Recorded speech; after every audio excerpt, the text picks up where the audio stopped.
अभी जो हम लोग का टॉपिक चल रहा है वो चल रहा है एमएस एसक्यूएल सर्वर का। लेकिन फिर से लेकिन बोल रहे हैं कि बार बार पिछला 2-3 टॉपिक से हम बोल रहे हैं 2-3 वीडियो से कि हम लोग एसक्यूएल सर्वर चला, लेकिन एसक्यूएल सर्वर स्टार्ट नहीं हुआ क्योंकि एसक्यूएल सर्वर पढ़ने के लिए हम बार बार बोले कुछ बेसिक कॉन्सेप्ट होना जरूरी है।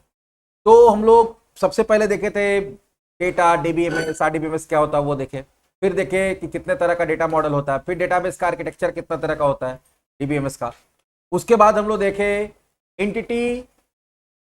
रिलेशनल मॉडल के बारे में, जिसमें कुछ बेसिक चीज पढ़े कि रिलेशन किसको बोलते हैं, टपल किसको बोलते हैं, एट्रीब्यूट किसको बोलते हैं, डोमेन किसको बोलते हैं, कार्डिनलिटी किसको बोलते हैं, डिग्री किसको बोलते हैं, फिर कीज किसको बोलते हैं, कीज कितने तरह का होता है, प्राइमरी की क्या होता है, कैंडिडेट की क्या होता है, फॉरेन की क्या होता है, सुपर की क्या होता है, ठीक है, अल्टरनेट की क्या होता है, कंपोजिट की क्या होता है। तो वो सब सारा कुछ क्या थ्योरेटिकल पार्ट है। तो वो था रिलेशनल मॉडल। अब हम लोग का तीसरा टॉपिक है एंटिटी रिलेशनशिप डायग्राम। अगर आप एक डेटाबेस डेवलपर या डिजाइनर बनना चाहते हैं तो एक और कॉन्सेप्चुअल चीज का नॉलेज आपके पास बहुत जरूरी है, जिसको बोलते हैं ER diagram, entity relationship diagram. होता क्या है कि जब आप डेटाबेस को डेवलप करते हैं तो कहीं किसी कंपनी में ज्वाइन करिएगा तो वहां अलग अलग डेटाबेस से रिलेटेड क्या होता है, पोजीशंस होता है। जैसे एक होता है डेटाबेस डिजाइनर, एक होता है डेटाबेस डेवलपर, एक होता है डेटाबेस एडमिनिस्ट्रेटर। सबका रोल अलग अलग है। तो जो डिजाइनर है उसका काम क्या होता है कि जो भी रिक्वायरमेंट आया, मान लो कोई डेटाबेस बनाना है, कोई सॉफ्टवेयर उसके लिए डेटाबेस बनाना है। अब एक डेटाबेस में बहुत सारा टेबल होगा, हर टेबल में बहुत सारा कॉलम्स होगा, कॉलम्स के अंदर अलग अलग कीज होगा। ये सोचने का काम किसका होता है कि कोई भी डेटाबेस बनाना तो उसमें कितना टेबल होगा, टेबल का नाम क्या होगा, उसमें कितना कॉलम होगा, कॉलम का नाम क्या होगा। बात समझ में आ रहा है? किस टेबल से किस रिलेशन से किस या किस टेबल या किस रिलेशन से किसी दूसरे रिलेशन का बीच में क्या रिलेशनशिप होगा, उसको सोच के डिजाइन बनाने का काम करने वाला आदमी को क्या बोलते हैं, डेटाबेस डिजाइनर बोलते हैं। तो यहां पे दो काम होता है, एक होता है डिजाइनर जो उसका डिजाइन बनाएगा, और डिजाइन बनाने के लिए एक डायग्राम टेक्निक का यूज करता है, इसको क्या बोलते हैं, ईआर डायग्राम। और जो डेवलपर होता है उसको वो डिजाइन देख के उसको फिजिकली सॉफ्टवेयर के अंदर डेटाबेस का कोडिंग करना पड़ता है, कोडिंग करके वो पूरा पूरा डेटाबेस को बनाना पड़ता है। तो डिजाइन कोई दूसरा बनाएगा और कोडिंग कोई एसक्यूएल के अंदर या ऑरेकल के अंदर या माइस्क्यूएल में कोडिंग कोई और करेगा। ये बड़े कंपनी की बात बता रहे हैं। अगर कोई छोटा मोटा कंपनी है, तुम खुद ही का अपना काम कर रहे हो, तो वहां पर डिजाइनर भी तुम्ही को बनना पड़ेगा, डेवलपर भी तुम्ही को, डिजाइन भी तुम्ही को बनाना है, डिजाइन देख के डेटाबेस को भी तुम्ही को बनाना है। लेकिन जब भी कोई भी चीज का डिजाइन बनता है उसका कोई ना कोई डायग्रामिक टेक्निक होता है। जैसे घर बनाते हो तो घर का नक्शा बनता है ना, तो होता क्या है कि जो तुम पहले जाते हो इंजीनियर के पास में, सिविल इंजीनियर के पास में, तुम अपना रिक्वायरमेंट बताते हो कि हमको इतना बड़ा घर चाहिए, इतना तल्ला घर चाहिए, इतना रूम चाहिए, इतना बाथरूम चाहिए, इतना मेरे पास जमीन है, ठीक है। तो उसके हिसाब से वो क्या करता है, एक नक्शा बना के आपको देता है। और जो तुम्हारा इंजीनियर है जो कि तुम्हारा घर बनवाएगा या मिस्त्री बोलो उसको, वो वही नक्शा को देखता है, उसी के हिसाब से क्या करता है, तुम्हारा घर को खड़ा करता है। तो सेम काम यहां पे होगा कि नक्शा जो बनेगा वो कोई अलग बनाएगा और जो घर खड़ा करेगा वो कोई अलग होगा, या कभी कभी हो सकता है कि दोनों वही हो, वही नक्शा ही बना रहा वही खड़ा भी कर रहा। तो यहां डेटाबेस का जो डायग्राम बनता है उसको बोलते हैं ईआर डायग्राम। क्या बोलते हैं, एंटिटी रिलेशनशिप डायग्राम। ये एक डायग्रामिक टेक्निक है। इस डायग्रामिक टेक्निक में अलग अलग सिंबल्स यूज होता है अलग अलग चीज को रिप्रेजेंट करने के लिए, और सारे सिंबल्स को जोड़ के एक डायग्राम बनाया जाता है और बाद में फिर उसी डायग्राम को हम लोग कोड के थ्रू क्या करेंगे, डेटाबेस में कन्वर्ट करेंगे। तो चलिए देखते हैं ईआर डायग्राम होता क्या है। एंड ईआर डायग्राम, जिसको ईआरडी भी बोलते हैं, फुल फॉर्म क्या होता है, entity relationship diagram, is a visual representation of data and the relationships in a database. आपके डेटाबेस में कौन कौन सा डेटा होगा, उसके बीच में क्या रिलेशनशिप होगा, उसका एक विजुअल रिप्रेजेंटेशन दिखाने के लिए हम लोग किसका यूज करते हैं, ईआर डायग्राम का। It help design the database structure logically before implementation. Physically database को बनाने से पहले लॉजिकली हम लोग क्या करते हैं, उसको डिजाइन कर लेते हैं, जिससे हमको फायदा होता है कि जब डेटाबेस बनाने जाएंगे तो हमको बहुत सारा कुछ सोचने का जरूरत नहीं पड़ता, पहले से सोच कर रखा हो। आप घर बना रहे हैं तो थोड़ी सोचना को पिलर कहां डालना है, कौन सा रूम कितना बड़ा रखना, पहले से नक्शा हम सब बताया हुआ है, कौन सा पिलर कहां गड़ेगा, कहां कहां पिलर होगा, कहां कहां तुम्हारा कौन सा रूम कितना बड़ा होगा, उसका विड्थ कितना होगा, उसका लंबाई कितना होगा, चौड़ाई कितना होगा, ऊंचाई कितना होगा, सब कुछ पहले से बताया हुआ है। कहां पे किचन होगा, कहां पे तुम्हारा बाथरूम होगा, पानी किधर निकलेगा, नाली किधर होगा, दरवाजा किधर होगा, सब नक्शा पहले से। तो जब घर बना रहे तब आपको सोचने का जरूरत नहीं पड़ेगा, हमको आसान हो जाएगा। यह डायग्राम को लाने वाला व्यक्ति का नाम क्या था, ये जो डायग्रामिक टेक्निक इन्वेंट किया था उसका नाम क्या था, पीटर चेन। कब लाया था, 1976 में। और इसका फायदा क्या है, useful for data modelling specially in software engineering and database design. तो जो सॉफ्टवेयर इंजीनियरिंग है या डेटाबेस डिजाइन है उसमें इसका बहुत ज्यादा उपयोग होता है। किसका? ईआर डायग्राम का। अब ईआर डायग्राम में होता क्या, तो एक ईआर मॉडल यूज होता है। ईआर डायग्राम किसका यूज करता है? ईआर मॉडल का। ईआर मॉडल में क्या होता है? ईआर मॉडल का फुल फॉर्म होता है entity relationship model is a high level conceptual data model diagram. Diagram बनाने से पहले इस मॉडल को समझना पड़ेगा। ईआर डायग्राम में होता है कि हर चीज को अलग अलग चीज में बांटा गया है, इसमें बताएंगे कैसे। ER model help to systematically analyse the data requirement to produce well design database. ER model क्या है? कोई आ गया तुम्हारे पास, बोला हमको 100 सॉफ्टवेयर बनाना। अब सॉफ्टवेयर में डेटाबेस चाहिए। अब डेटाबेस बनाने के लिए पहले आपको एनालाइज करना पड़ता है। कोई आया तो बोला कि हमको स्कूल का सॉफ्टवेयर बनाना, तो हमको एनालाइज करना पड़ेगा ना कि स्कूल में क्या क्या डेटा स्टोर होगा, उस डेटा में कौन कौन सा टेबल बनेगा, टेबल के अंदर कौन कौन सा कॉलम बनेगा। तो उसके लिए जो सोचने का तरीका होगा उसमें हम लोग किसका यूज करेंगे? उसमें किसका हेल्प लेंगे? ईआर मॉडल का लेंगे। The ER model represent real world entity and the relationship between them. ER model क्या करता है? ये बोलता है कि जो रियल वर्ल्ड में जो भी चीज है उसी के हिसाब से डेटाबेस डिजाइन होगा। रियल वर्ल्ड में जैसे रिलेशनशिप होता है जो हम लोग सोचते हैं, उसी के हिसाब से डेटाबेस में भी एक टेबल से दूसरे टेबल का, एक रिलेशन से दूसरे रिलेशन के बीच में रिलेशनशिप होगा। Creating an ER model in DBMS is consider as the best practice before implementing your database. तो बोला क्या है कि अगर आप डीबीएमएस में ईआर मॉडल पहले बना लेते हैं और उसके बाद डेटाबेस बनाते हैं तो इसको बेस्ट प्रैक्टिस बोला जाता है। जैसे घर बनाना, कोई जरूरी कि नक्शा बनेगा तभी घर बनेगा। गांव देहात में जाओ, बहुत लोग क्या करता, कोई इंजीनियर पास नहीं जाता, कोई नक्शा नहीं बनाता। मिस्त्री को बुलाया, अपने को कागज लिया, बोला है ऐसे ऐसे बनाओ, मिस्त्री खड़ा कर दिया, तभी तो घर बन ही रहा है ना। लेकिन वो घर में क्या होता है, वो घर में हो सकता है कभी घर कमजोर हो जाए, छत कमजोर हो जाए, पिलर कम पड़ गया, कुछ हो गया, भूकंप आ गया, गिर गया। लेकिन जो इंजीनियर नक्शा बनाता है वो हर चीज को ध्यान में रख के बनाता है, तो वो क्या होता है, वो अच्छा माना जाता है। बेस्ट प्रैक्टिस, तो बेस्ट प्रैक्टिस क्या है कि पहले इंजीनियर से नक्शा बनवाइए, उससे सारा कुछ समझिए, कितना मोटा पिलर होगा, उसका चौड़ाई कितना होगा, लंबाई कितना होगा, ठीक है, कितना कितना दूरी पे पिलर होना चाहिए। तो साइंटिफिक वे से पढ़ाई किया है, उसको पता है कि घर का लोड कितना है, तब वो कितना पिलर का जरूरत पड़ेगा, कितना दूरी पे पिलर का जरूरत पड़ेगा। तुम अपने मन से बनवा रहे हो तो प्रॉब्लम होगा, ठीक है।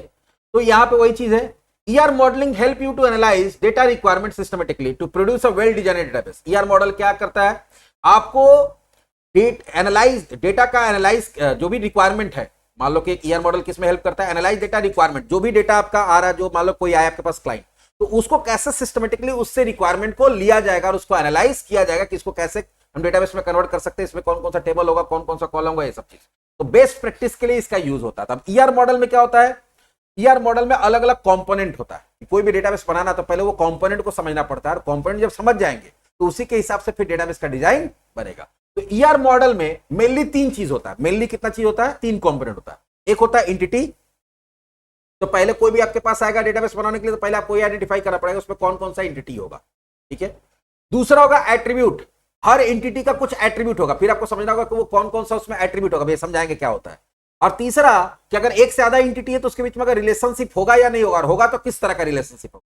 तो मेनली ईआर मॉडल का 3 कंपोनेंट होता है। कितना कंपोनेंट होता है? 3। एक होता है एंटिटी, दूसरा होता है एट्रीब्यूट, और तीसरा क्या होता है? रिलेशनशिप। अब एंटिटी का सब कुछ टाइप होता है, कुछ एट्रीब्यूट का टाइप होता है और कुछ रिलेशनशिप का टाइप होता है, लेकिन वो उसका टाइप है। मेनली ईआर मॉडल क्या करता है, पूरे डेटाबेस को 3 पार्ट में बांटता है। उसमें एंटिटी होगा, एंटिटी के पास एट्रीब्यूट होगा, और उसका एट्रीब्यूट होगा तो उसके अगर एट्रीब्यूट होगा और एंटिटी के बीच में रिलेशनशिप भी हो सकता है। अब रहा बात एंटिटी उसका सब टाइप, एट्रीब्यूट उसका सब टाइप, रिलेशनशिप उसका सब टाइप, हम लोग आगे डिस्कस करेंगे। लेकिन ईआर मॉडल में सीधा सीधी 3 ही कंपोनेंट होता है, एंटिटी, एट्रीब्यूट और रिलेशनशिप। चलिए आगे बढ़ते हैं।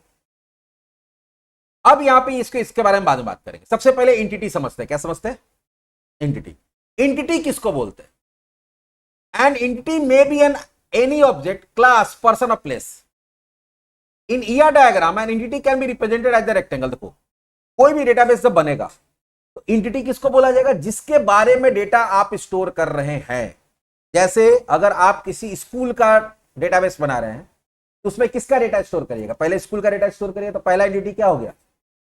स्कूल। फिर दूसरा टीचर्स का डेटा स्टोर करिएगा तो दूसरा एंटिटी क्या हो गया? टीचर। तीसरा नॉन टीचिंग स्टाफ का डिटेल रखिएगा तो तीसरा क्या हो गया? नॉन टीचिंग स्टाफ या फिर स्टाफ का एंटिटी हो गया। चौथा सारा क्लासेस, कितना क्लास, उसका कितना सेक्शन है, तो क्लासेस का सारा डिटेल्स रखिएगा, वो एक एंटिटी हो गया। फिर एक स्टूडेंट का डिटेल, जितना भी स्टूडेंट एडमिशन लेगा आपके स्कूल में उसका डिटेल्स रखिएगा, तो एक एंटिटी कौन हो गया? स्टूडेंट। उसके बाद मान लीजिए कि वो स्टूडेंट क्लास अटेंड करेगा तो उसका अटेंडेंस बनेगा, तो अटेंडेंस का भी डेटा रखिएगा, तो अटेंडेंस भी एक क्या हो गया, एंटिटी। बच्चा फ्यूचर में जाके क्या करेगा, महीना पूरा होगा या क्वार्टर पूरा होगा, फी देगा, तो फी का भी डिटेल आप रखिएगा, तो वो क्या हो गया तुम्हारा, एक एंटिटी हो गया। बच्चा एग्जाम देगा, क्या होगा, मार्क्स आएगा उसका, तो मार्क्स को भी आप कहीं ना कहीं स्टोर करिएगा, तो मार्क्स भी क्या हो गया, एंटिटी हो गया। तो एक डेटाबेस में जितने भी चीज का डेटा स्टोर किया जा रहा है उसी को क्या बोला जाएगा, यहां पे एंटिटी बोला जाएगा। क्लियर है। मान लो कोई दुकान का तुम सॉफ्टवेयर बना रहा है, तो दुकान में क्या होगा, पहला एंटिटी तो शॉप हो जाएगा, दुकान, दुकान का नाम हम स्टोर करना पड़ेगा, एड्रेस वगैरह, मोबाइल नंबर, उसका रजिस्ट्रेशन नंबर। दूसरा, उसमें जो स्टाफ लोग है जो काम कर रहा है उसका डिटेल रखिएगा। तीसरा, प्रोडक्ट का डिटेल रखिएगा, कौन कौन सा प्रोडक्ट है आपके पास, कौन कौन सा प्रोडक्ट आप बेचते हैं। चौथा, स्टॉक का डिटेल रखिएगा कि कौन सा प्रोडक्ट मेरे पास स्टॉक में कितना है। पांचवा, जब सामान बेचिएगा तो बिल बनाइएगा, तो बिल का डिटेल रखिएगा, हो रहा है ना। छठा, आप कैश, कितना पैसा आया कितना पैसा गया, कैश का डिटेल रखिएगा। तो कैश, हाँ तो कैश हो गया, तो वो तुम्हारा क्या हो गया कि जिस भी चीज का डिटेल रख रहे हैं वही तुम्हारा क्या है, एंटिटी है। अब जब डायग्राम बनाएंगे तो डायग्राम में एंटिटी को दिखाने के लिए किसका यूज होता है, रेक्टेंगल। क्या होता है, रेक्टेंगल। अगर मान लीजिए कि आपके पास दो है, एक इंप्लॉय नाम का एंटिटी है, दूसरा कौन है, डिपार्टमेंट, तो दो रेक्टेंगल बनेगा। इंप्लॉय वाला में इंप्लॉय लिख देंगे और डिपार्टमेंट वाला में क्या लिख देंगे, डिपार्टमेंट। अब ये लाइन क्या है, वर्क्स फॉर, उस बात का बात है, वो रिलेशनशिप में भी हम लोग बात नहीं कर रहे। लेकिन अभी मान लो कि consider an organisation as example, manager, product, employ, department, ऐसे अलग अलग तरह का क्या है, अलग अलग तरह का। एक कंपनी में मैनेजर नाम का एक एंटिटी है, प्रोडक्ट नाम का एंटिटी, इंप्लॉय नाम का डिपार्टमेंट, तो जितना भी एंटिटी होगा सबके लिए क्या बनेगा, डायग्राम में रेक्टेंगल बनेगा। क्या बनेगा, रेक्टेंगल, और उसके अंदर वो एंटिटी का नाम लिख दिया जाएगा। लेकिन एंटिटी का भी टाइप होता है, एक होता है रेगुलर एंटिटी और एक होता है वीक एंटिटी। एंटिटी भी दो तरह का होगा, रेगुलर और weak. An entity that depend on another entity called weak entity. अब देखो, ऐसा एंटिटी जो अकेले एग्जिस्ट कर सकता है, वो किसी पर डिपेंडेंट नहीं है, वो क्या कहलाता है, रेगुलर एंटिटी कहलाता है। लेकिन ऐसा एंटिटी जिसका डेटा, जिसके अंदर डेटा किसी दूसरे एंटिटी के डेटा पे डिपेंड करता है, जैसे मान लो स्टूडेंट, स्टूडेंट है, एडमिशन ले लिया तो स्टूडेंट है, वो रेगुलर एंटिटी है। लेकिन जो अटेंडेंस हो गया, मार्क्स हो गया, फी हो गया, वो वीक एंटिटी हुआ। क्यों, कि अगर स्टूडेंट नहीं होगा तो तुम अटेंडेंस किसका लोगे, तुम मार्क्स किसका डालोगे, तुम फी का एंट्री किसका करोगे। जब स्टूडेंट ही नहीं रहेगा तो ये तीनों हो सकता है नहीं। तो जो अपने एग्जिस्टेंस के लिए किसी दूसरे एंटिटी पर डिपेंड करता है उसको क्या बोलते हैं, वीक एंटिटी बोलते हैं। क्या बोलते हैं, वीक एंटिटी। जैसे एक और एग्जांपल समझो, अभी यहां जैसे ये डिपार्टमेंट और इंप्लॉय, कोई कंपनी है तो पहले डिपार्टमेंट होगा कि प्रोडक्शन डिपार्टमेंट है, सेल्स डिपार्टमेंट है, अकाउंट्स डिपार्टमेंट है, बात समझ में आ रहा है, मार्केटिंग डिपार्टमेंट है। तो डिपार्टमेंट हो गया और उसके बाद क्या होगा, इंप्लॉय होगा। तो जब तक डिपार्टमेंट नहीं होगा तो इंप्लॉय हो सकता है, क्योंकि जब इंप्लॉय ज्वाइन करेगा तो कोई ना कोई डिपार्टमेंट में ज्वाइन करेगा। अब तुम्हारे कंपनी में कोई डिपार्टमेंट नहीं, तो तुम उसको कहां ज्वाइन कराओगे। तो यहां पे डिपार्टमेंट क्या हो गया, रेगुलर एंटिटी, जिसका एग्जिस्टेंस किसी दूसरे पे डिपेंड नहीं कर रहा। लेकिन इंप्लॉय क्या हो गया, डिपेंडेंट एंटिटी। इंप्लॉय तभी होगा जब डिपार्टमेंट होगा, समझ में आ रहा है। मार्क्स तभी होगा जब स्टूडेंट होगा, फी तभी होगा जब स्टूडेंट होगा, समझ में आ रहा है। तो यही चीज क्या होता है कि अब एंटिटी में जब बना रहे हैं तो जो, जैसे मान लो लोन है, तो जब तक लोन नहीं होगा तुम ईएमआई भरोगे, इंस्टॉलमेंट भरोगे नहीं। तो लोन यहां पे क्या हो गया, रेगुलर एंटिटी। लेकिन इंस्टॉलमेंट या ईएमआई कब होगा, जब आप लोन लेंगे तब। जब लोन नहीं लेते आप ईएमआई भर रहे हैं, नहीं भर रहे ना। तो ईएमआई किस पर डिपेंड करता है, लोन पे। लोन होगा तब ईएमआई होगा, लोन नहीं होगा तो ईएमआई नहीं होगा। तो लोन यहां रेगुलर एंटिटी हो गया और ये भी एंटिटी ही है, लेकिन इसको डबल बॉक्स में घेरा जाएगा। जो वीक एंटिटी होता है इसमें घेरा जाता है डबल एंटिटी। मतलब इसका एग्जिस्टेंस, इसमें डेटा तभी आएगा जब इसका रेगुलर एंटिटी में डेटा होगा। तो एंटिटी कितने तरह का हुआ, एक तो एंटिटी समझ में आया, एंटिटी क्या होता है, जिसका डेटा रिकॉर्ड हो रहा है। तो यहां लोन का भी डेटा रिकॉर्ड होगा और इंस्टॉलमेंट का भी डेटा रिकॉर्ड होगा। लेकिन इंस्टॉलमेंट का डेटा तभी रिकॉर्ड होगा जब लोन होगा, लोन ही नहीं तो इंस्टॉलमेंट किस बात का, समझ में आ रहा है।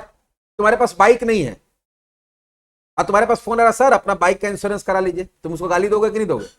वो लगे यार यहां पैदल चलते चलते चप्पल घिस गया, तुम मेरा मजाक उड़ा रहा है, बाइक नहीं तो इंश्योरेंस किस बात का। तो यहां पे क्या हो गया कि अगर आपके पास व्हीकल नहीं है तो इंश्योरेंस हो सकता नहीं। तो व्हीकल क्या हो गया, रेगुलर एंटिटी, और उसका इंश्योरेंस क्या हो गया, वीक एंटिटी। इंश्योरेंस तभी होगा जब व्हीकल होगा, व्हीकल है नहीं तो इंश्योरेंस किस बात का, समझ में आ रहा है। तो इसी चीज को हम लोग क्या बोलते हैं कि एंटिटी। तो पहला एंटिटी कौन हुआ जिसका डेटा रिकॉर्ड हो रहा है। एंटिटी कितना तरह का होगा, दो तरह का, रेगुलर और वीक। रेगुलर होगा तो उसका डायग्राम में नॉर्मल रेक्टेंगल बनाएंगे, और अगर वीक होगा तो क्या करेंगे, डबल बॉर्डर बनेगा उसका। कैसा बनेगा, डबल बॉर्डर। दूसरा होता है एट्रीब्यूट। क्या होता है, एट्रीब्यूट। मान लो कि एक बार तुम एंटिटी आइडेंटिफाई कर लिए, एक बार एंटिटी आइडेंटिफाई कर लिए कि मेरा स्टूडेंट होगा, मेरा स्कूल होगा, मार्क्स होगा, पी होगा, ठीक है। अगर कोई कंपनी का है तो वहां पे मेरा डिपार्टमेंट होगा, इंप्लॉय होगा, ठीक है, सैलरी होगा, समझ में आ रहा है, प्रोजेक्ट होगा, ये सब मेरा एंटिटी होगा। लेकिन अब मान लो ठीक है स्टूडेंट होगा, तो स्टूडेंट का क्या क्या डेटा स्टोर करेंगे। स्कूल है तो स्कूल का क्या क्या डेटा स्टोर होगा, समझ में आ रहा है। अगर मान लो प्रोडक्ट है तो प्रोडक्ट का क्या क्या डेटा स्टोर होगा, फी है तो फी का क्या क्या डेटा स्टोर होगा। वही चीज क्या कहलाता है, एट्रीब्यूट कहलाता है। तो the attribute is used to describe the property of an entity. Entity का प्रॉपर्टी क्या क्या है, जैसे स्टूडेंट है, स्टूडेंट का क्या डेटा स्टोर करोगे, roll number, name, father's name, mother's name, gender, date of birth, समझ में आ रहा है ना। उसके बाद उसका आधार नंबर, उसका मोबाइल नंबर, उसका ईमेल आईडी, उसका एड्रेस, यही सब ना होता है।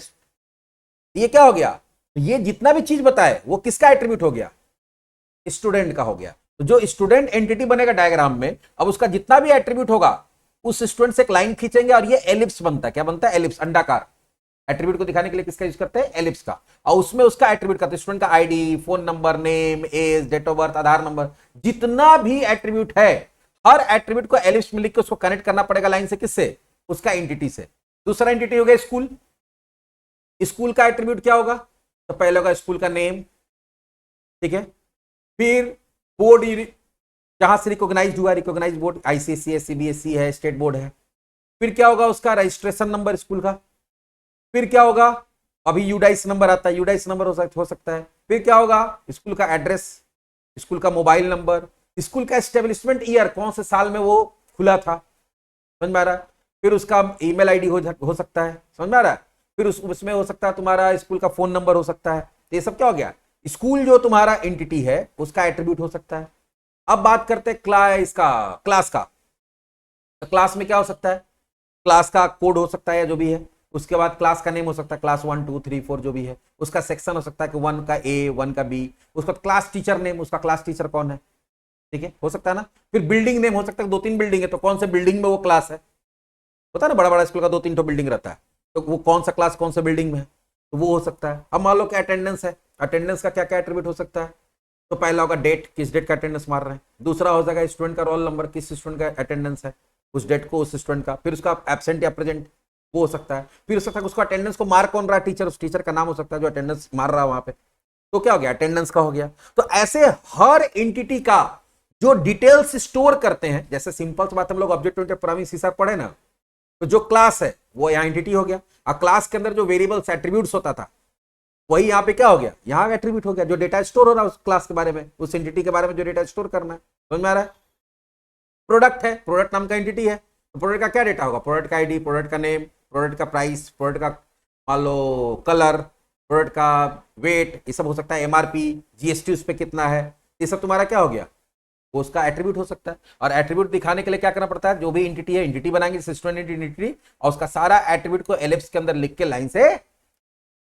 अब एट्रीब्यूट का भी बहुत सारा टाइप होता है, एट्रीब्यूट का भी बहुत सारा टाइप होता है। जैसे एक होता है की एट्रीब्यूट, अभी हम लोग पढ़े थे ना कि अगर आपके पास कोई टेबल है उसमें बहुत सारा कॉलम है, तो उसमें कोई कॉलम को हम लोग प्राइमरी की बनाते हैं ना, प्राइमरी की किसको बताए थे, प्राइमरी की कॉलम ऐसा कॉलम होता है जो डुप्लीकेट वैल्यू नहीं लेता और नल वैल्यू नहीं लेता, मतलब जिसके बेसिस पे आप रिकॉर्ड को क्या कर सकते हैं, आइडेंटिफाई कर सकते हैं। तो यहां पे वो कॉलम, ठीक है, जिसका वैल्यू यूनिक रहना चाहिए, उसमें नल नहीं आना चाहिए, उसको क्या बोलते हैं, की एट्रीब्यूट। तो हमको डायग्राम में बताना पड़ेगा ना किस टेबल में प्राइमरी की कौन बनेगा, तो कौन बनेगा, तो जिसके नीचे देखो, अब एट्रीब्यूट में जिसके नीचे लाइन खींच दिया जाएगा मतलब वो उसका क्या है, प्राइमरी की है। जब डेटाबेस में इसको कन्वर्ट किया जाएगा तो इसी को क्या बनाया जाएगा, प्राइमरी की बनाया जाएगा। तो पहला क्या होता है, की एट्रीब्यूट, जिसको आपको प्राइमरी की बनाना है। तो जो तुम्हारा की एट्रीब्यूट में एलिप्स के अंदर जो इसको लेबल बोलते हैं, इसको भी लेबल बोलते हैं, ये एंटिटी का लेबल हो गया और ये एट्रीब्यूट का लेबल हो गया। लेबल को क्या करते हैं, अंडरलाइन कर देते हैं, तो क्या हो गया, प्राइमरी की हो गया, उसको क्या बोलते हैं, की एट्रीब्यूट बोलते हैं। दूसरा एट्रीब्यूट होता है कंपोजिट एट्रीब्यूट। कंपोजिट एट्रीब्यूट किसको बोलते हैं, इस वाला नेम है, तो नेम एक एट्रीब्यूट हो गया। अब नेम को भी 3 पार्ट में बांटा गया है, first name, middle name, last name. हम चाहते हैं कि डेटाबेस में जब स्टोर हो, अभी हम बता दिए नेम है, लेकिन डेटाबेस में जब स्टोर होगा तो क्या होगा, फर्स्ट नेम, लास्ट नेम और मिडिल नेम, 3 अलग अलग एट्रीब्यूट होगा, तीनों नाम हम अलग अलग रखना चाहते हैं। तो वहां पे उसको ऐसा एट्रीब्यूट जिसका अपना सब एट्रीब्यूट है, उसको क्या बोलते हैं, कंपोजिट एट्रीब्यूट। तो उसको कैसे दिखाया जाएगा, उसको दिखाया जाएगा जैसे मान लो कि एक एग्जांपल से समझाते हैं कि मान लो तुम्हारे पास एक एंटिटी है, तो ये मान लो मेरे पास क्या हो गया, एक एंटिटी हो गया। एंटिटी के लिए क्या होता है, हम लोग स्क्वायर बना दिए, मान लो यहाँ स्टूडेंट लिख दिए। अब स्टूडेंट से कनेक्टेड कौन रहेगा, नेम, क्योंकि नेम उसका एट्रीब्यूट है, और नेम से फिर कनेक्टेड ये 3 रहेगा, समझ में आया। तो इससे कनेक्टेड क्या रहेगा, जो मेन एंटिटी है नेम, और नेम फिर जितना फर्दर पार्ट में डिवाइडेड है वो क्या होगा, तीनों अलग अलग होगा। मान लो इसमें तुम्हारा डीओबी, एक एट्रीब्यूट क्या है, डीओबी, ये तो हो गया नॉर्मल डीओबी। अब इसमें हम चाहते हैं कि नहीं, ईयर को अलग रखे, डेट को अलग रखे और मंथ को अलग रखे, तो ये तीनों के लिए फिर अलग अलग यहां पे एलिप्स बन जाएगा। बात समझ में आ रहा है। तो मेन वाला तुम्हारा कनेक्टेड रहेगा इससे, और इससे फिर ये तीनों कनेक्टेड रहेगा।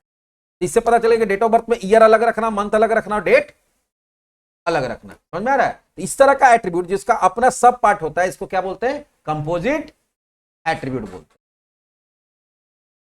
अगला होता है मल्टी वैल्यू एट्रीब्यूट। कोई ऐसा एट्रीब्यूट है जिसमें एक से ज्यादा वैल्यू स्टोर हो सकता है, जैसे मोबाइल नंबर। अब आता है ना, तुम लोग बोलते हैं बच्चा को फॉर्म भरते मोबाइल नंबर, तो बोलता है सर 2 गो है, अगर दोनों लिखो, तो जब उसको स्टोर भी करेंगे तो दोनों को स्टोर करना पड़ेगा ना। तो कभी कभी कोई ऐसा कॉलम है जिसमें कोई वैल्यू हम डालना चाहते हैं, एक्सेप्ट कर रहे डाल रहे हैं, तो उसमें एक ही सेल में एक से ज्यादा वैल्यू स्टोर हो सकता है। जैसे मोबाइल नंबर किसी का एक से ज्यादा हो सकता है ना। तो वहां पे हम लोग क्या करेंगे कि मोबाइल में पहला मोबाइल नंबर कॉमा दूसरा मोबाइल नंबर। तो अगर कोई ऐसा एट्रीब्यूट आपको डायग्राम में दिखाना है, कोई ऐसा एट्रीब्यूट आपको डायग्राम में दिखाना है जिसको बताना कि इसमें एक से ज्यादा वैल्यू भी आ सकता है, तो उसको क्या बोलते हैं, मल्टी वैल्यू एट्रीब्यूट बोलते हैं। और डायग्राम में उसको किससे दिखाते हैं, डबल एलिप्स से। मतलब इसे यहाँ पे फोन नंबर लिखा हुआ है, तो मान लो यहाँ पे एट्रीब्यूट दे दिए, पहले एंटिटी हो जाएगा, और इससे कनेक्ट क्या हो गया, इससे कनेक्ट हो गया तुम्हारा ये मोबाइल नंबर। लेकिन अगर मोबाइल नंबर को डबल में घेर दिया गया ऐसे, इसका मतलब क्या हो गया, अभी इतना थोड़ा गंदा डायग्राम बना, लेकिन यहां पे अगर डबल घेर दिया गया है तो इसका मतलब कि ये ऐसा कॉलम बनेगा जिसमें यूजर एक से ज्यादा वैल्यू को स्टोर कर सकता है। ठीक है, एक से ज्यादा वैल्यू को स्टोर कर सकता है, 2 3 4 जितना चाहे उतना स्टोर कर। तो वैसे को क्या बोलते हैं, मल्टी वैल्यू। और मल्टी वैल्यू के लिए डबल एलिप्स यूज कर। तीसरा होता है डिराइव्ड एट्रीब्यूट। क्या होता है, N attribute that can derive from other attribute is non A derived attribute. देखो इसमें होता क्या है, डिराइव्ड एट्रीब्यूट में डायरेक्टली वैल्यू नहीं डाला जाता है। ऐसा एट्रीब्यूट जिसमें वैल्यू किसी दूसरे एट्रीब्यूट के बेसिस पे कैलकुलेट होके आएगा। जैसे यहां पे देखो क्या है, हम लोग डालेंगे डेट ऑफ बर्थ। क्या डालेंगे, डेट ऑफ बर्थ के बेसिस पे एज अपने आप कैलकुलेट होके आएगा, तुमको डालने का जरूरत नहीं है। देखते हैं ना फॉर्म उनका भी भरते हैं, तो हम लोग जब date of birth calendar select करते हैं, डेट बगल में अपने आप, ईयर अपने आप, सॉरी आपका एज अपने आप आ जाता है, इतना साल, इतना मंथ, इतना ईयर। वो तो तुम नहीं टाइप किया, वो क्या हो गया, तुम जो डेट ऑफ बर्थ डाला उसके हिसाब से आज के डेट से ऑटोमेटिक क्या हो गया, कैलकुलेट हो गया। तो वो डेटा तो तुम डाल नहीं रहे हो। तो अगर आपको कोई डायग्राम में बताना कि कोई एक एट्रीब्यूट होगा लेकिन उसमें डेटा तुमको डालना नहीं है, उसमें डेटा क्या होगा, किसी दूसरे एट्रीब्यूट के वैल्यू के बेसिस पे अपने आप आएगा। समझ में आ रहा है। जैसे मान लो तुम एक मार्क्स नाम का टेबल बना रहे हो, किस नाम का बना रहे हो, मार्क्स नाम। उसमें तुम 5 सब्जेक्ट का मार्क्स डाल रहे हो, हिंदी, इंग्लिश, मैथ, साइंस और एसएसटी, ऐसे करके 5 सब्जेक्ट डाल दिए, हिंदी, इंग्लिश, मैथ, साइंस और एसएसटी। अब एक टोटल नाम का एट्रीब्यूट बनाए हैं, तो टोटल को हम लोग डिराइव बना सकते हैं। क्यों, क्योंकि ये पांचों का मार्क्स जुड़ के उसमें चला जाएगा। तो क्या हो जाएगा, उसका वैल्यू डालना नहीं है, ये 5 का वैल्यू डालिए, टोटल अपने आप कैलकुलेट हो जाएगा। परसेंट किससे डिराइव हो जाएगा, टोटल से। अगर टोटल जैसी कैलकुलेट होकर आएगा तो अपने आप फिर क्या कैलकुलेट हो जाएगा, परसेंट। तो ऐसा कोई एट्रीब्यूट बताना है जिसमें आपको यह बताना कि यूजर को इसमें वैल्यू डालना नहीं, उसमें वैल्यू कैलकुलेट होकर आएगा किसी दूसरे कॉलम के वैल्यू के बेसिस पे, तो वैसे एट्रीब्यूट को क्या बोलते हैं, डिराइव एट्रीब्यूट। और डिराइव एट्रीब्यूट को डायग्राम में दिखाने के लिए एलिप्स यूज करते हैं, लेकिन इसका बॉर्डर क्या रहता है, सॉलिड बॉर्डर ना होके dash dash dash dash dash dash होगा। समझ में आया। तो अगर कोई एट्रीब्यूट है उसमें लेबल के नीचे अंडरलाइन लगा हुआ, मतलब वो क्या प्राइमरी की बनेगा। कोई ऐसा एट्रीब्यूट है जिसमें क्या है, उसका फिर फर्दर उस एट्रीब्यूट से भी कुछ एट्रीब्यूट निकल रहा है, तो क्या हो गया, कंपोजिट एट्रीब्यूट हो गया। कोई ऐसा एट्रीब्यूट है जिसमें डबल लाइन दिख रहा है, मतलब मल्टी वैल्यू एट्रीब्यूट हो गया। अब कोई ऐसा एट्रीब्यूट है जिसमें डैश डैश डैश डैश दिख रहा, मतलब वो क्या हो गया, वो आपका डिराइव एट्रीब्यूट। समझ में आया। तो ये एट्रीब्यूट का फर्दर टाइप हम लोग समझ गए। तो एंटिटी क्या होता है, एट्रीब्यूट क्या होता है, जिसके बारे में जिसका डेटा स्टोर होना वो एंटिटी, और जिसका अगर कोई एंटिटी का क्या क्या डेटा स्टोर होना है वो क्या हो गया, एट्रीब्यूट। समझ में आ गया? एंटिटी कितने तरह का होता है? दो, रेगुलर और वीक। और एट्रीब्यूट भी बहुत तरह का हुआ, जैसे की एट्रीब्यूट, रेगुलर एट्रीब्यूट हो गया, की एट्रीब्यूट हो गया, उसके बाद तुम्हारा कंपोजिट एट्रीब्यूट हो गया, उसके बाद तुम्हारा मल्टी वैल्यू एट्रीब्यूट हो गया, और उसके बाद तुम्हारा डिराइव एट्रीब्यूट हो गया। समझ में आया? तो अभी हम ये टॉपिक क्यों पढ़ा रहे हैं पहले, क्योंकि आप तो बोलेगा सर हमको तो एसक्यूएल सर्वर पढ़ना था, क्या फालतू पढ़ा रहे हैं। एक ये हो सकता है कि आपको डेटाबेस डेवलपर की जगह आपको डेटाबेस डिजाइनर का ही जॉब मिल गया, आपको डेटाबेस डिजाइन करना पड़ेगा नंबर 1। और अगर आपका डेटाबेस डेवलपर मिल भी गया, अब आपका डिजाइनर आपको लाकर डिजाइन दे दिया डेटाबेस डायग्राम, आप डेटाबेस डायग्राम के बारे में पता नहीं है, अब आप कैसे उसको ट्रांसलेट करेंगे? आपको ऐसे समझ में आएगा कि इसको क्या बनाना है, कौन सा टेबल बनेगा, कौन सा कॉलम बनेगा, कौन सा प्राइमरी की बनेगा, समझ में आ रहा है? तो आपको तो समझ भी नहीं आएगा। ये आपको डायग्रामिक टेक्निक जानना जरूरी है। ये सारा का सारा डीबीएमएस आरडीएमएस का कॉन्सेप्ट में आता है, इसलिए हम पहले थ्योरी पढ़ा रहे हैं। तो हमारा देखो दो चीज हम लोग देख लिए, अगर देखोगे दो चीज हम लोग देख लिए, एंटिटी देख लिए और एट्रीब्यूट देख लिए। अब क्या बच गया? रिलेशनशिप बच गया। चलिए रिलेशनशिप देखते हैं। रिलेशनशिप में क्या है कि जब आपका एक से ज्यादा एंटिटी जब किसी एक डेटाबेस में होता है, तो वो एंटिटी के बीच में रिलेशनशिप हो भी सकता है और नहीं भी हो सकता, दोनों बता रहे हैं। ऐसा नहीं कि जब एक डेटाबेस में बहुत सारे एंटिटी सबके बीच में रिलेशनशिप हो ही हो, लेकिन ऐसा हो सकता है कि कुछ ऐसा एंटिटी है जिससे किसी दूसरे एंटिटी के बीच में रिलेशनशिप है। रिलेशनशिप क्या है? तो relationship is used to describe the relation between entity. दो बिटवीन के बीच में रिलेशन बताने के लिए हम लोग रिलेशनशिप यूज करते हैं, और रिलेशनशिप बताने के लिए यहां पे डायमंड सिंबल यूज करते हैं। क्या करते हैं? डायमंड। जैसे मान लो कि हमारे पास दो है, एक डेटाबेस में दो टेबल है, टीचर और स्टूडेंट। तो टीचर और स्टूडेंट अगर एक दूसरे से एसोसिएट हो रहा है, तो उसका जो रीजन है, अगर दो एट्रीब्यूट दो एंटिटी एक साथ आ रहा है कहीं पे, तो उसका कुछ ना कुछ कारण होगा। तो वो जो कारण है, जो रीजन है, वही रिलेशनशिप है। अब एक स्टूडेंट टीचर के पास किस लिए आएगा, या एक टीचर स्टूडेंट के पास किस लिए जाएगा? पढ़ाने के लिए। तो टीचर का स्टूडेंट के साथ रिलेशनशिप क्या है? टीचिंग का। तो यहां पे अगर टीचर और स्टूडेंट दो एंटिटी है, तो उसके बीच में रिलेशनशिप क्या है? उसके बीच में रिलेशनशिप है टीचिंग। तो यहां पे हम लोग दोनों के बीच में क्या बना देंगे? डायग्राम में रिलेशनशिप बना देंगे। अगर दोनों में रिलेशनशिप है, तो अगर दोनों एक दूसरे से किसी तरह से लिंक है, तो लिंक है। अगर एक डेटाबेस में, या अगर मान लो एक कोई स्कूल है, वहां टीचर है और स्टूडेंट है, तो दोनों के बीच में कोई ना कोई रिलेशन, दोनों के बीच में इंटरेक्शन हो रहा है। इंटरेक्शन हो रहा है ना। एक टीचर क्लास में जा रहा है, किस लिए जा रहा है? डांस करने के लिए, गाना गाने के लिए नहीं, वो क्या करने जा रहा है? पढ़ाने के लिए। तो स्टूडेंट और टीचर के बीच में क्या रिलेशनशिप हो गया? टीच का। तो वहां पर हम लोग क्या करेंगे? स्टूडेंट और टीचर को एक डायमंड बॉक्स से कनेक्ट करेंगे, उसमें क्या है जो रिलेशनशिप वो लिख देंगे। अब एक और एग्जांपल ले लो, एक ड्राइवर है और एक कार है। एक ड्राइवर एक कार के पास जा रहा है, क्या करने? ड्राइव करने। तो कार और ड्राइवर के बीच में रिलेशनशिप क्या हो जाएगा? ड्राइव का। कार और ड्राइवर के बीच में रिलेशनशिप क्या हो गया? ड्राइव का। तो एक कार एंटिटी बनाएंगे रेक्टेंगल के अंदर, एक क्या बनाएंगे? ड्राइवर, और दोनों के बीच में एक डायमंड बॉक्स डालेंगे, दोनों को कनेक्ट करेंगे, बीच में क्या लिख देंगे? ड्राइव। समझ में आ रहा है? एक मान लो प्लेयर है, क्रिकेट प्लेयर है, एक प्लेयर नाम का एट्रीब्यूट हो गया, वो किसी टूर्नामेंट में जा रहा है। क्या करने जा रहा है? खेलने जा रहा है ना। तो वहां पे क्या होगा? प्लेयर और टूर्नामेंट के बीच में रिलेशनशिप क्या हो जाएगा? प्ले का। प्लेयर का टूर्नामेंट के साथ रिलेशनशिप क्या? टूर्नामेंट खेलने जा रहा है। लेकिन एक मान लो ऑडियंस है, वो किसी टूर्नामेंट में किसी ग्राउंड में जा रहा है, वो क्या करने जा रहा है? देखने जा रहा है ना। तो वहां पे क्या हो जाएगा? वॉच हो जाएगा, वो मैच देखने जा रहा है। कोई भी क्रिकेट, मान लो तुम जाओगे, तो तुम तो क्रिकेट खेल नहीं रहे हो, तुमको आईपीएल का टिकट मिल गया कहीं से या खरीद लिया, तुम वहां क्या करने जा रहे हो? तो उस टूर्नामेंट से तुम्हारा रिलेशनशिप क्या होगा? तुम देखने जा रहे हो, वॉच हो जाएगा। तो ये डिपेंड करता है कि जब दो एंटिटी एक साथ आ रहा तो उसके बीच में रिलेशनशिप हो सकता है। एक पेन है और एक स्टूडेंट है, उसके बीच में क्या रिलेशनशिप हो सकता है? दोनों एंटिटी है, पेन का भी डेटा रखा जा सकता है, स्टूडेंट का भी डेटा रखा जा सकता है। तो वहां रिलेशनशिप क्या? तुम पेन का किस लिए यूज करते हो? कान खुजाने के लिए, कान का गंदा निकालने के लिए, अपना दोस्त को भोंकने के लिए नहीं ना, पढ़ने के लिखने के लिए। तो एक स्टूडेंट और पेन के बीच में रिलेशनशिप क्या हुआ? राइट का। समझ में आ रहा है? तो इसी तरह से अलग अलग एंटिटी के बीच में अलग अलग तरह का रिलेशनशिप हो सकता है, और उस रिलेशनशिप को डिपिक्ट करने के लिए हम लोग किसका यूज करते हैं, डायमंड बॉक्स, इसको रोम्बस बोलते हैं। क्या बोलते हैं, डायमंड या रोम्बस बोलते हैं।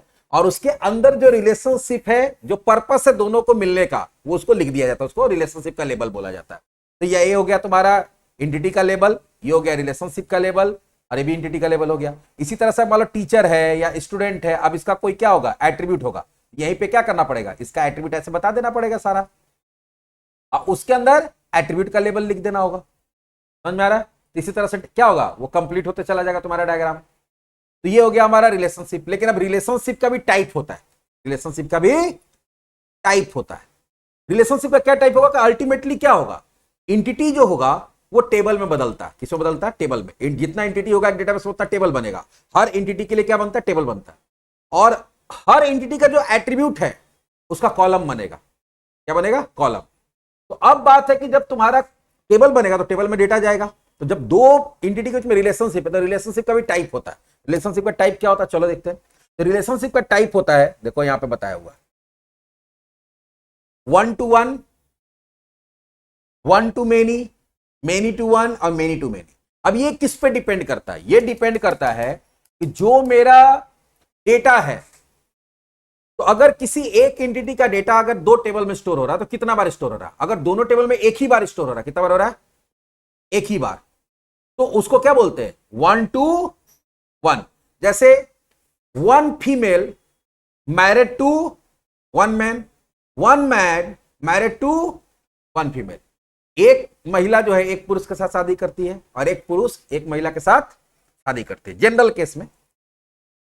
तुम्हारे लिए एप्लीकेबल नहीं है शाहनवाज, तुम्हारे यहां 1 to many चलता है, ठीक है। तो हम लोग अपना बात कर रहे हैं 1 to 1 वाला, ठीक है।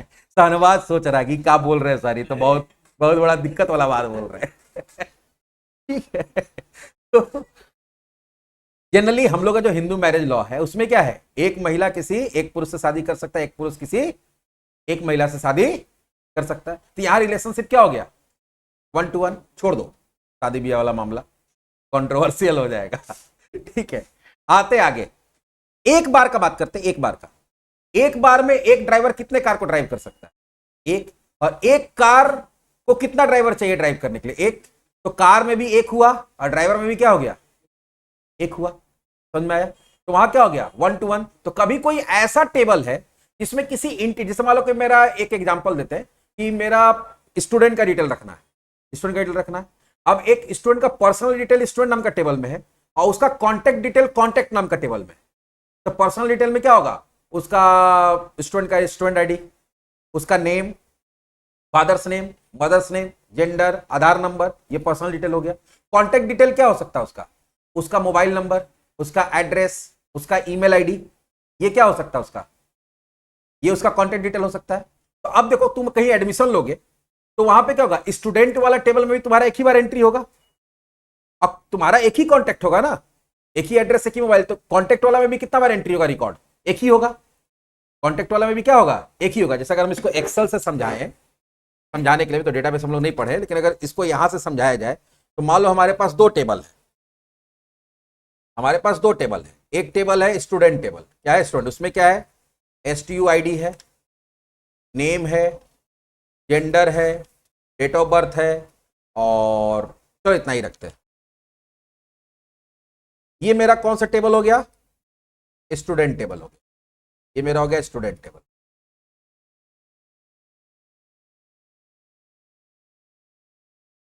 ये मेरा है स्टूडेंट टेबल। अब ध्यान से देखना 1 to 1 का मतलब क्या हुआ,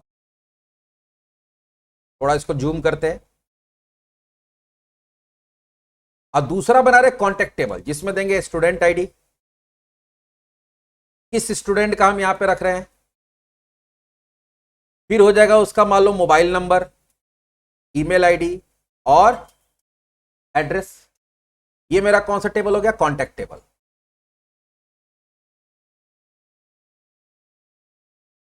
अब यहां पे मान लो कोई स्टूडेंट एडमिशन लिया,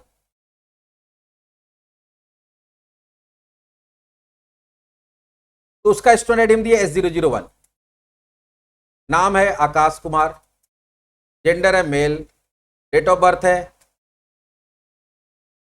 ठीक है, ये पर्सनल इंफॉर्मेशन हो गया। अब उसका जो कॉन्टेक्ट डिटेल है, यहां पर हम बता दिए किसका कॉन्टेक्ट डिटेल है, S001 का, उसका मोबाइल नंबर ये है सपोज, उसका ईमेल आईडी आकाश123@abc.com है, और एड्रेस मान लो कुछ भी दे दो,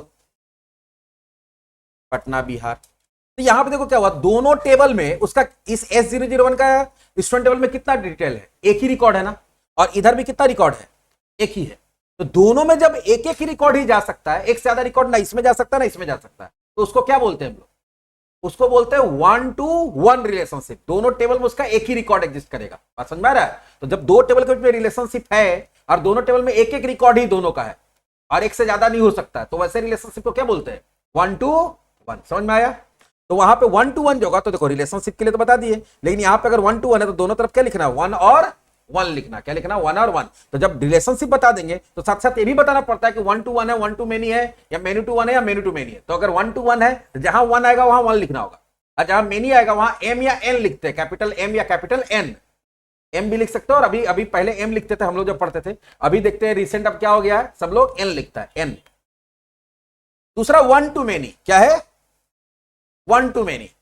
1-to-many ऐसा रिलेशनशिप है जहां पे एक कोई एंटिटी जो है वो दूसरे एंटिटी के साथ मल्टीपल रिलेशनशिप में हो सकता है। एक एंटिटी किसी दूसरे के साथ मल्टीपल रिलेशनशिप होता है। जैसे यहां पे देखो क्या लिखा हुआ, एक साइंटिस्ट है, वो क्या एक ही आविष्कार करेगा, नहीं ना, साइंटिस्ट एक होगा, आविष्कार बहुत सारा कर सकता है, एक साइंटिस्ट बहुत सारा आविष्कार कर सकता है। तो साइंटिस्ट का डिटेल किसमें रहेगा, साइंटिस्ट टेबल में, और जो जो आविष्कार वो कर रहा है उसका डिटेल्स कहां जा रहा है, इन्वेंशन में। उसी तरह से मान लो एक टीचर है, स्टूडेंट है, तो टीचर तो हम ही है यहां पे, या राकेश सर है, तो हम लोग का टीचर वाला में क्या हो गया, मनीराज सर है, तो या तीन टीचर है, तो तीनों टीचर वाला टेबल में एक एक बार रिकॉर्ड एंट्री होगा हम लोग का डिटेल्स। लेकिन एक टीचर क्या मल्टीपल स्टूडेंट को पढ़ा रहा है कि नहीं पढ़ा रहा है, एक टीचर, मान लो टीचर और स्टूडेंट के बीच में रिलेशनशिप है, तो टीचर टीच स्टूडेंट, लेकिन वहां क्या होगा, एक टीचर मल्टीपल स्टूडेंट को क्या कर सकता है, पढ़ा सकता है। तो वहां 1-to-many हो सकता है कि नहीं हो सकता है, उतना छोड़ दो। एक प्लेयर जो है टूर्नामेंट के साथ, अभी बताया था प्लेयर टूर्नामेंट, एक प्लेयर एक ही टूर्नामेंट खेलेगा नहीं, अभी वो वर्ल्ड कप खेला, फिर ऑस्ट्रेलिया के टूर पे चला गया, बात समझ में आ रहा है, फिर वो इंग्लैंड के टूर पे चला गया, सब जगह अलग अलग टूर्नामेंट खेल रहा है कि नहीं कर रहा। तो प्लेयर टेबल में तो उसका एक ही बार एंट्री होगा, लेकिन वो कौन कौन सा टूर्नामेंट खेला है उसका तो टूर्नामेंट टेबल में क्या होगा, बहुत बार एंट्री हो जाएगा, उतना छोड़ दो। यहां पे तुम एडमिशन लिए हो, तुम पहले आए, बहुत सारा स्टूडेंट पहले यहाँ पे आता है, पहले बोलता है सर हमको बेसिक कोर्स करना, कंप्यूटर में कुछ नहीं आता, ठीक है कर लो डीसीए कर लो, डीसीए में एडमिशन लिया, वो कोर्स किया, तो तुम्हारा स्टूडेंट टेबल में तो एक बार एंट्री हुआ, कोर्स टेबल में क्या हुआ कि ये स्टूडेंट ये पर्टिकुलर कोर्स में एडमिशन लिया। अब कुछ दिन पढ़ने के बाद बोलते हो सर हमको वेब डेवलपमेंट भी करना है, ठीक है उसमें भी एडमिशन ले लो। अब तुम क्या किया, 2 कोर्स में एडमिशन ले लिया, ठीक है। कुछ दिन बाद बोलते हो सर हमको ना टैली भी करना है, तुम तीसरा कोर्स में एडमिशन ले लिया। तो एक स्टूडेंट मल्टीपल कोर्स में क्या कर सकता है, एडमिशन ले सकता है। तो यहां पे क्या हो गया तुम्हारा, यहां पे हो गया 1-to-many। लेकिन 1-to-1 का एक और एग्जांपल देते, तुम यूनिवर्सिटी से डिग्री कर रहे हो, तो एट अ टाइम मान लो तुमको एक पर्टिकुलर यूनिवर्सिटी में जाकर एडमिशन लिया, जाके हिस्ट्री ऑनर्स ले लिया, तो वहां पे क्या होगा, वहां पे एक ऑनर्स नाम का टेबल होगा और एक क्या होगा, स्टूडेंट नाम का टेबल होगा। तो स्टूडेंट टेबल में तुम्हारा एक बार एंट्री होगा, एक बार में कोई स्टूडेंट एक ही ऑनर्स कर सकता है, एक बार में कोई हिस्ट्री ऑनर्स करे, तो जब तक वो कंप्लीट नहीं होगा तब तक तुम दूसरा कोई ऑनर्स नहीं ले सकते। तो एट अ टाइम अगर देखोगे तो वहां पे क्या होगा, 1-to-1 रिलेशनशिप हो गया, स्टूडेंट टेबल में भी एक बार, ऑनर्स टेबल में भी एक बार। लेकिन कोर्स वाले केस में यहाँ क्या है, एक स्टूडेंट मल्टीपल कोर्स एक साथ कर सकता है। तुम यहाँ पे आकर भी कंप्यूटर पढ़ रहे हो, यहां जाके कहीं कंपटीशन का तैयारी कर रहे हो ना, यहीं पे कुछ लोग कर रहा है कि 10 बजे से दूसरा कोर्स का कर रहा है, 11 बजे से फिर दूसरे बैच में घुस जा रहा है, 12 बजे से किसी दूसरे में घुस जा रहा है। अभी तुम लोग देखो, अभी यहाँ पे क्या पढ़ रहे हो, एसक्यूएल, इसका तुरंत सी वाला बैच में घुस जाओगे, तो मल्टीपल कोर्स में हो कि नहीं हो तुम लोग। तो वहां क्या हो गया, 1-to-many, स्टूडेंट देखिए लेकिन मल्टीपल कोर्स में पढ़ रहा है, तो वहां क्या हो गया, 1-to-many। तो 1-to-many में क्या होगा, जिधर 1 है जैसे साइंटिस्ट है तो उधर 1 हो गया, और जिधर many है वहां M या कैपिटल N लिखते हैं, क्या लिखते हैं, M या कैपिटल N। 1-to-many का ही उल्टा होता है many-to-one। जैसे यहां पे क्या लिखा गया कि 1 साइंटिस्ट इन्वेंट्स मल्टीपल इन्वेंशंस, इसको उल्टा कर दो, इन्वेंशन को पहले ले आओ और क्या करो, साइंटिस्ट को उधर ले जाओ, तो वहां क्या होगा, many inventions invented by one scientist. Active voice, passive voice, याद आ रहा है, इंग्लिश में वही चीज होगा। अगर इसको उलट दोगे तो मेनी टू वन हो जाएगा। One student registered in many courses, तो वन टू मेनी हो गया। और यहां पे क्या होगा, many courses has one student, तो मेनी टू वन हो गया। तो खाली इसको उलट दो, जैसे है ना कि many student enrol in one course, या one course have many students. तो अगर कोर्स इधर रखेंगे, स्टूडेंट उधर रखेंगे, कोर्स रख दिए किधर, लेफ्ट हैंड साइड में, स्टूडेंट रख दिए राइट हैंड साइड में, तो वन टू मेनी हो जाएगा। इसको उलट दिए, स्टूडेंट को मेनी वाला को इधर ले आया और वन वाला को उधर लेगा, तो क्या हो गया, मेनी टू वन। तो अरेंजमेंट पे भी डिपेंड करता है कि तुम्हारा वन टू मेनी होगा कि मेनी टू वन, दोनों का मतलब एक ही है। लेकिन सिर्फ अगर अरेंजमेंट लिखते समय, डायग्राम बनाते समय अगर मेनी वाला पहले लिख दिए और वन वाला दो, तो रिलेशनशिप चेंज हो जाएगा, मेनी टू क्या हो जाएगा, वन हो जाएगा। तो यहां पे क्या हो गया, many student enrols in one course. अगर उल्टा रहता है क्या होता, one course has many student, relationship का टाइप भी चेंज होगा, इनरोल की जगह हैज हो जाएगा। ये थोड़ा सा ध्यान देना पड़ता है। तो जब when more than one instance of entity on the left and only one instance of entity on the right, इधर लेफ्ट में मल्टीपल है और राइट में क्या है, वन है, तो क्या हो जाएगा, मेनी टू वन। और अगर यहां उल्टा है, अगर यहां पे क्या हो जाएगा, तुम्हारा लेफ्ट में वन है और राइट में मेनी है, तो क्या हो जाएगा, मेनी टू वन हो जाएगा। जैसे मान लो अभी वन टू मेनी वाला पहले दिखाता है कि मान लो ये तो कॉन्टेक्ट हो गया, लेकिन हम यहाँ पे एक और टेबल बनाते हैं, इस नाम का कोर्स नाम का, किस नाम का, कोर्स, और याद देते हैं कोर्स आईडी, यहां देते हैं कोर्स नेम, और यहां देते हैं कोर्स फी।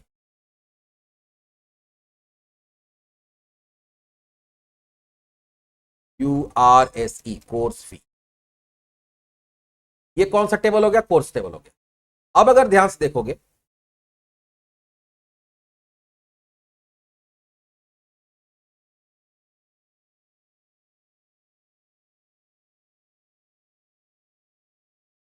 कोर्स आईडी कहां से उठा ले रहा है, यहां से उठा ले। अब यहां पे स्टूडेंट तो एक बार एंट्री है, अब ये S001, अच्छा इसमें एक और चीज डालना पड़ेगा, स्टूडेंट आईडी की, कौन सा स्टूडेंट आईडी इसमें लिया है, एडमिशन। एक्चुअली यहां पे कोर्स के जगह पे यहां पे हो जाएगा इनरोलमेंट टेबल, इनरोलमेंट टेबल हो जाएगा, यहां स्टूडेंट आईडी हो जाएगा। अब मान लो कि S2 आईडी S001 है, वो कोर्स से कोर्स में एडमिशन ले लिया C001, जिसका नाम क्या है, जावा, जिसका फी क्या है 6000। फिर कुछ दिन के बाद उसको मन किया कि नहीं, हम एक और कोर्स में एडमिशन लेंगे, S001 ही ले रहा है, बोला हमको C++ भी करना है सर, कोई दिक्कत नहीं, कर लो। उसका फी कितना है, 4000। तब ये क्या हुआ, अब ये स्टूडेंट हो गया, ये इनरोलमेंट हो गया। स्टूडेंट में तो एक बार एंट्री है, इनरोलमेंट में कितना बार एंट्री है, 2 बार हो गया, तो क्या हो गया, वन टू मेनी। और वही का इनरोलमेंट से स्टूडेंट में देखेंगे तो मेनी टू वन हो जाएगा। अगर इनरोलमेंट को लेफ्ट हैंड में रख दे, स्टूडेंट को राइट में रख दे, तो मेनी टू वन हो जाएगा। और अगर हम स्टूडेंट को लेफ्ट में रख के इनरोलमेंट को राइट में रखेंगे तो वन टू मेनी हो जाएगा। यहाँ एक बार एंट्री है S001 का, और यहाँ S001 का एक से ज्यादा बार एंट्री है, एक से ज्यादा बार 2 3 4 5 कितना बार भी हो सकता है। अगला many to many. Many to many मतलब होता है कि जब दोनों तरफ एक से ज्यादा रिकॉर्ड हो। जैसे यहां पे क्या लिखा हो गया है कि many employee is assigned many project. मान लो कि हम यहाँ पे स्टूडेंट लोग को प्रोजेक्ट दिए, छोड़ दो स्टूडेंट कहीं ले लो, हम यहाँ पे कोर्स खत्म हुआ, प्रोजेक्ट दिए, और हम बोले एक प्रोजेक्ट में 3 बच्चा काम कर सकता है और सबको एक से ज्यादा प्रोजेक्ट बनाना। तो एक बनाया पहले क्या, हॉस्पिटल मैनेजमेंट सिस्टम। कौन बनाएगा भाई, अमित बनाएगा, राहुल रहेगा और श्रेया रहेगी, ठीक है। तो अभी क्या हो गया, हॉस्पिटल मैनेजमेंट में कितना स्टूडेंट हो गया, 3 स्टूडेंट हो गया। तो एक तो हो गया क्या कि एक प्रोजेक्ट में मल्टीपल काम कर पा रहा है, मल्टीपल स्टूडेंट काम कर पा रहा है। लेकिन अभी हम राहुल को बोल दिए और अमित और श्रेया को बोल दिए, या ऐसा हो सकता है कि हम दूसरा ग्रुप बनाए स्टूडेंट मैनेजमेंट और उसमें डाल दिए प्रिंस को, शाहनवाज को, और उसमें राहुल को डाल दिए, उसमें राहुल को। तो राहुल मल्टीपल प्रोजेक्ट पे काम कर रहा है और जो प्रोजेक्ट है उसमें भी तो मल्टीपल लोग काम कर रहा है। मतलब एक स्टूडेंट जो है वो मल्टीपल प्रोजेक्ट पे काम कर सकता है और मल्टीपल प्रोजेक्ट पे मल्टीपल स्टूडेंट भी काम कर सकता है, तो उसको क्या बोलेंगे, मेनी टू मेनी। तो ऐसा कोई टेबल है, 2 टेबल के बीच में रिलेशनशिप है, जिसमें पहला टेबल में भी किसी एक एंटिटी का बहुत बार रिकॉर्ड आ रहा है और दूसरे बार में भी क्या आ रहा है, बहुत बार रिकॉर्ड आ रहा है। जैसे एक एग्जांपल, मार्क्स और फी। एक बच्चा बहुत बार एग्जाम देगा तो स्टूडेंट का बीच में स्टूडेंट का क्या होगा, बहुत बार एग्जाम दिया तो मार्क्स टेबल में क्या होगा, उसका बहुत बार एंट्री होगा। और वो बहुत बार फी देगा इंस्टॉलमेंट, तो बहुत बार उसका क्या होगा, फी टेबल के अंदर भी रिकॉर्ड होगा। तो दोनों का जो रिलेशनशिप क्या हो जाएगा, मेनी टू मेनी, क्योंकि उस पर्टिकुलर स्टूडेंट का एंट्री फी में भी बहुत बार है और मार्क्स में भी क्या है, बहुत बार है, तो उसके बीच में रिलेशनशिप क्या हो गया, मेनी टू मेनी। तो ऐसा जो रिलेशनशिप होता है, दोनों तरफ एम या दोनों तरफ एन लिखा जाता है। क्या लिखा जाता है, बहुत दोनों तरफ एम या दोनों तरफ एन। ये हमारा क्या हो गया, रिलेशनशिप हो गया। तो फिर से देखो, जब डायग्राम बनाते हैं तो डायग्राम में क्या होता है, एंटिटी होता है, एट्रीब्यूट होता है, रिलेशनशिप होता है, तीन चीज होता है। एंटिटी का टाइप क्या है, रेगुलर एंटिटी और वीक एंटिटी। एट्रीब्यूट का टाइप क्या है, रेगुलर एट्रीब्यूट, की attribute, composite attribute, derived attribute और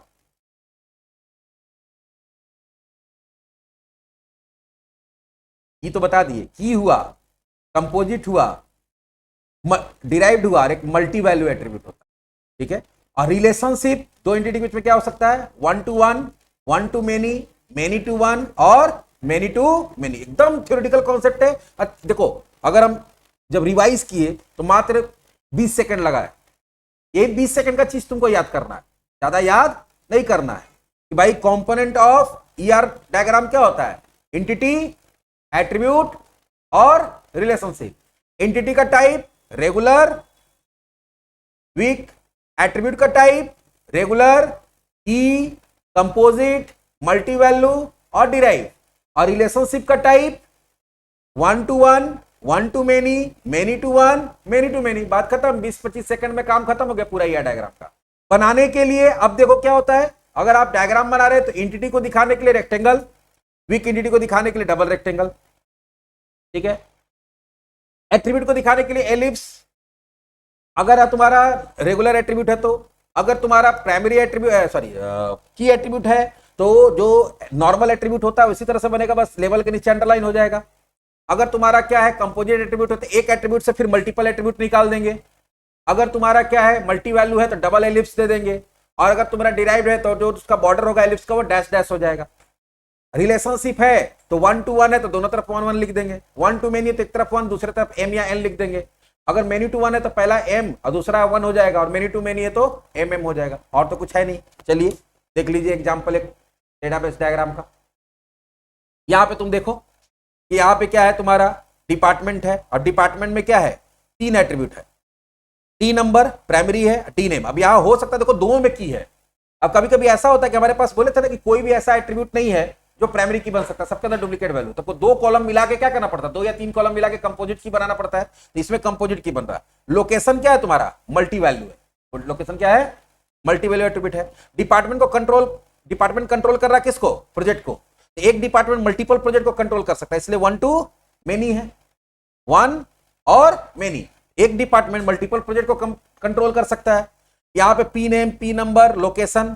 ठीक है, उसके बाद आ जाओ इधर, इंप्लॉय जो है वो वर्क्स कर सकता है किस पे, प्रोजेक्ट पे।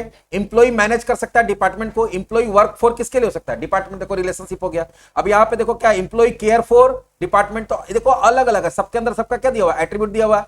कहीं पे तुम्हारा रिलेशनशिप दिया हुआ है, कहीं पे तुमको क्या दिख रहा है, कहीं पे तुमको मल्टी वैल्यू एट्रीब्यूट दिख रहा है, कहीं पे तुमको की एट्रीब्यूट दिख रहा है। बात समझ में आ रहा है। ये देखो ये इस तरह से डायग्राम बना हुआ। अब ये डायग्राम बना हुआ, इसको तुमको क्या करना, टेबल में कन्वर्ट करना। तो जितना भी तुम्हारा एंटिटी है सबका, सॉरी डेटाबेस में कन्वर्ट करा, तो जितना भी एंटिटी है सबका टेबल बनेगा। तो कितना टेबल बनेगा, 4 टेबल बनेगा। कितना बनेगा, 4, क्योंकि 4 एंटिटी है। उसके बाद अब यहां पे तुमको क्या करना पड़ेगा, इसके अंदर 3 कॉलम बनेगा, इसके अंदर 3 कॉलम बनेगा, उसके बाद इसके अंदर 4 कॉलम बनेगा, और इसके अंदर देखो कितना सारा कॉलम बन रहा है, 1 2 3 4 5 6 7 8 9, दिख रहा है। तो ऐसे अलग अलग तरह का क्या होगा तुम्हारा होगा। बाकी रिलेशनशिप के लिए प्राइमरी की, फॉरेन की बनेगा, वो हम आगे बताएंगे जब इसको प्रैक्टिकली इंप्लीमेंट करेंगे तब। लेकिन ये एक एकदम बेसिक एग्जांपल किसका हो गया, एक ईआर डायग्राम का। तो आपको ऐसा ईआर डायग्राम दिया जाएगा और इसी को आपको किस में कन्वर्ट करना पड़ेगा, डेटाबेस में। डेटाबेस में कन्वर्ट करने के लिए आपको ईआर डायग्राम का बेसिक कॉन्सेप्ट होना जरूरी है। इसीलिए हम ये टॉपिक आप लोग को पढ़ाए। समझ में आ गया। तो ये देखो है बहुत बड़ा टॉपिक। हम 1 घंटा में इसको, लगभग 1 घंटा में इसको खत्म किए हैं शॉर्ट में, जितना तुम्हारे लिए आगे जरूरत पड़ेगा। ठीक है, अब इंटरव्यू पॉइंट ऑफ व्यू से जाओगे तो पूरा मोटा किताब है इसका, पढ़ो 300 पेज का। आरडीबीएमएस का जितना भी तक हम बताए थ्योरी, अभी हम आज थ्योरी खत्म कर रहे हैं, ठीक है। तो अभी जो पिछला 3-4 सेशन जो हम वीडियो बताए हैं उसके लिए 400 पेज का किताब आता है,